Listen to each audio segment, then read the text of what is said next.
কবরস্থান নীরব এক শহর, যেখানে কোনো শব্দ নেই, কোনো প্রতিযোগিতা নেই, নেই দুনিয়ার ব্যস্ততা। এখানে ধনী গরিব রাজা ফকির সবাই সমান। আজ আমরা যারা বেঁচে আছি, একদিন তারাও এখানে আসবে।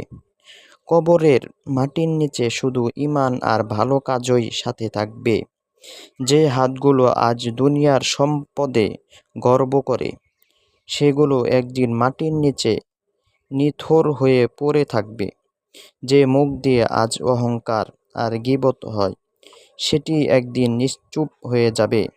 তাই এখনো সময় আছে, ফিরে আসো তোমার প্রভুর দিকে। নেক আমল করো, নামাজ কায়েম করো, আল্লাহর ভয়ে কাঁদো। কারণ এই কবরের নীরবতা একদিন আমাদের জন্যও অপেক্ষা করছে। মনে রেখো, কবর হবে প্রথম ঠিকানা আখেরাতের দীর্ঘ সফরের। আল্লাহ পাক আমাদের সবাইকে সঠিক বুঝ দান করুন।